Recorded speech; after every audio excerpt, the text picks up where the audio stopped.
Welcome to Queen Mate Channel. Aku bukan penggoda episode 12. Dan benar saja, saat Julia keluar dari rumah lamanya, dia langsung melihat sosok tampan yang kini tengah bersandar di mobil mewahnya. Sedangkan di sisi lain, banyak para tetangga saling berbisik memperhatikan Ed. Dengan cepat, Julia berlari menghampiri Edward.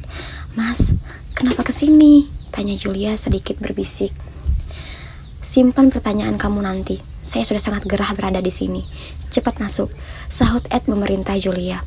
Julia hanya bisa menurut saja, toh dia tidak enak juga dilihat oleh para tetangga.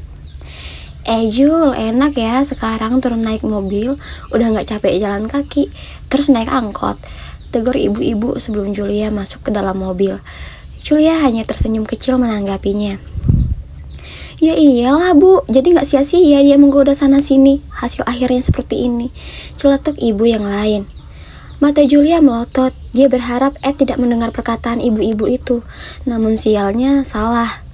Ed yang sudah masuk kembali keluar, dilepasnya kacamata hitamnya menatap tajam ibu-ibu yang bergerombol. "Tolong dijaga ucapannya, saya tidak suka mendengar perkataan Anda," hardik Edward dingin dan tegas. Julia hanya bisa terdiam saja melihat Ed yang membelanya. Entah mengapa di hatinya merasakan gemuruh riuh kupu-kupu. Hatinya menghangat. Selama ini tidak ada yang membelanya seperti itu. Selama ini dirinya hanya bisa menelan semua perkataan pahit itu tanpa mendengar pembelaan dari siapapun kecuali dari ibu dan anaknya. "Pak Julian, mohon maaf nih, kita mah bicara fakta Pak. Kita semua di sini tahu banget gimana si Julia itu. Dia itu sang penggoda Pak. Bapak kok mau sih sama dia?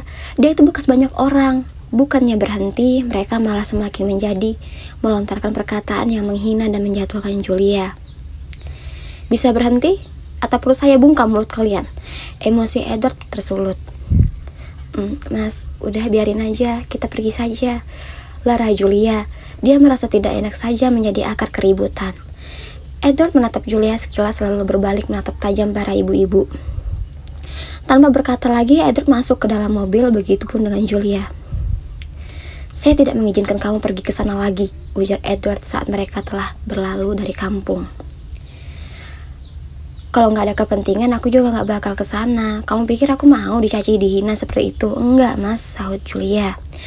"Kamu butuh apa sih? Apa yang ingin kamu ambil dari rumah itu? Nggak ada juga barang bagus di sana. Bukannya semua sudah saya cukupin di rumah?" Hati Julia seakan tersentak mendengar kata-kata menusuk dari Edward. Sehina, serendah itukah kehidupan aku di matanya? Dari sini Julia baru menyadari jika sifat lelaki yang kini menjadi suami kontraknya itu sangat arogan sekali. Malam hari, Revano dan Kevano bermain di ruang keluarga, bermain mobil-mobilan yang dulu dibelikan oleh sang ibu di pasar. Edward datang menghampiri keduanya. "Lagi main apa? Daddy kok nggak diajak sih?" Edward memang menyuruh keduanya untuk memanggil dirinya dengan sebutan Daddy, bukan Om lagi. "Lagi main mobil-mobilan Om." Daddy," ralat Revano saat dia salah memanggil. Mata Edward memicing melihat mobil yang ada di tangan keduanya. "Buang mainan itu Kevin, di mana mainan bagus kalian? Bukannya Daddy sudah membelikan kalian banyak mainan? Kenapa masih memainkan mainan rongsok itu?" sungut Ed. Revano memandang mainan kesayangannya itu. Dia tidak mau membuangnya karena itu mainan tersayangnya, mainan yang dibelikan oleh sang mama. "Enggak, abang sama adik suka mainan ini, jangan dibuang," tolak Revano. Meski banyak mainan mewah, bagus dan mahal, tetap saja mainan kesukaannya adalah mobil-mobilan yang dibelikan oleh Julia di pasar. "Dibuang saja abang, kenapa masih saja memainkan mobil jelek seperti itu? Sini." Edward mengambil paksa mobilan yang ada di tangan kakak beradik itu. "Om, jangan Om." Revano berlarian mengejar Edward, memohon agar tidak dibuang mainannya. "Ada apa ini?" tanya Julia melihat keduanya. "Mama, Om Ed mau buang mainan abang, itu mainan kesukaan abang Ma," adu Revano. Julia menatap Edward. "Kenapa mas? Jangan dibuang dong," ucap Julia. "Saya tidak suka ada barang rongsokan seperti ini di rumah saya," ketus Edward. "Tapi itu mobilnya masih bagus mas." "Yang seperti ini masih bagus, ini jelek."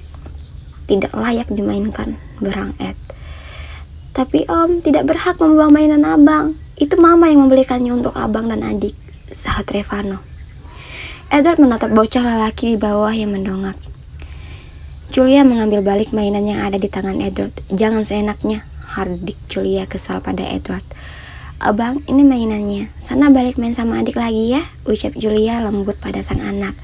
Revano mengangguk dan berlari kembali ke tempat sang adik berada. Kini hanya tertinggal Julia dan Edward saja. Keduanya saling tatap.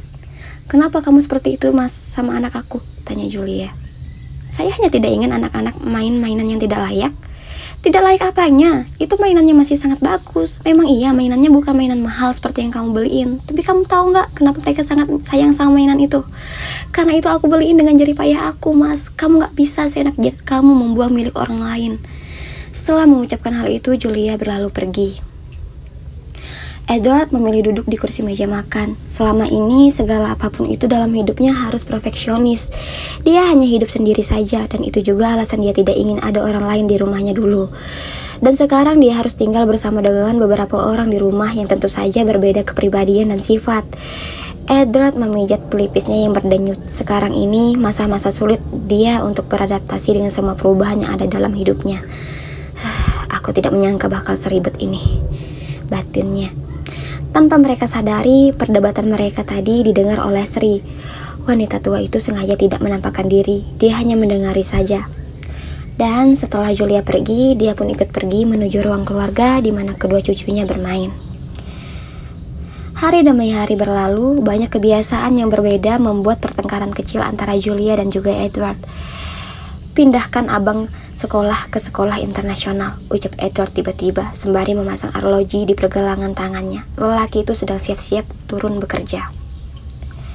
Julia sedang membereskan tempat tidur menoleh. "Kenapa? Sekolah yang sekarang juga sudah bagus kok." "Saya tidak ingin rekan-rekan saya tahu kalau anak sambung saya sekolah di sekolah yang biasa." Kening Julia berkerut. "Apa salahnya sekolah di sekolah biasa? Selagi pelajarannya bagus dan lingkungannya tidak toksik." "Kamu tidak mengerti, reputasi saya bagaimana kalau sampai orang-orang tahu. Reputasi saya taruhannya. Kalau kamu gak mau reputasi kamu hancur, seharusnya kamu mencari istri pura-pura yang setara sama kamu, bukan seperti aku."